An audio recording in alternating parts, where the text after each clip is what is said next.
আমার ভাই, আমার বাবা, প্রত্যেককে বলি, আমাকেও বলি, আপনাকেও বলি, বয়স্ক চাচা আপনাদেরকেও বলি, আপনাদেরকেও বলি, গুনাহ ছাড়েন, গুনাহ ছাড়েন, গুনাহ ছাড়েন, গুনাহ ছাড়েন, গুনাহ ছাড়েন। এই দাদা, চাচা, গুনাহ আগুন, গুনাহ আগুন। চা দোকানের আড্ডা বন্ধ করেন, নাটক সিনেমা দেখা বন্ধ করেন, টেলিভিশনের নর্তকী দেখা বন্ধ করেন, কথায় কথায় গালিগালাজ করা বন্ধ করেন, সুদের টাকা বন্ধ করেন, আব্বা কিস্তি লওয়া বন্ধ করেন। এই বুড়া মিয়া জাহান্নামে যাবেন, জাহান্নামে, জাহান্নামে।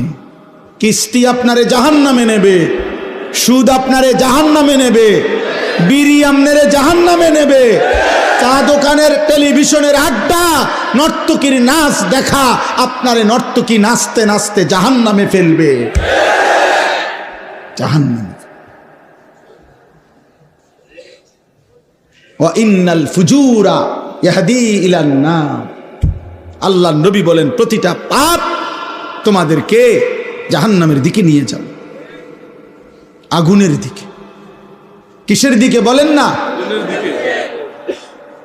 কোরআন শরীফে আছে, আল্লাহ তাআলা কোরআনুল কারীমের একটা সূরার মধ্যে 11 বার একটা কথা বলছেন, ওয়াইলুন ইয়াউমাইদিল লিল মুকাদ্দিবিন। আল্লাহ বলছেন প্রত্যেক মিথ্যাবাদী, নাফরমান, পাপী, মনে রেখো সেদিন আখিরাতে মিথ্যাবাদী, পাপী, নাফরমানদের জন্য রয়েছে জাহান্নাম। এই কথাটা এক সূরাতে আল্লাহ 11 বার বলার পর কথা শেষ করছে, শেষ কথাটা আল্লাহ তাআলা বলছে ফাবিআইয়ি হাদিসিম বাদাহু ইউমিনুন। আমার বান্দা বলো তো আমি আল্লাহ এরপরে আর কেমনে বললে, কি বললে তুমি বিশ্বাস করবা? আল্লাহ নিজে বলছে ফাবিআইয়ি হাদিস, এরপরে আমি কি বলতাম, এরপরে বান্দা আমি আর কিভাবে বলতাম?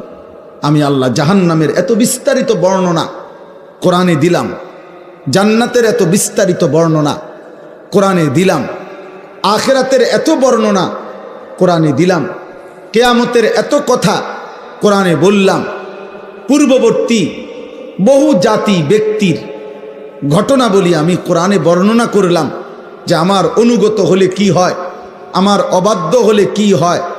ফেরাউনের কথাও আমি কোরআনে উল্লেখ করছি, ইউসুফ আলাইহিস সালামের কথাও আমি কোরআনে উল্লেখ করছি। আনুগত্যের পুরস্কার কি, আমার অবাধ্যতার পরিণতি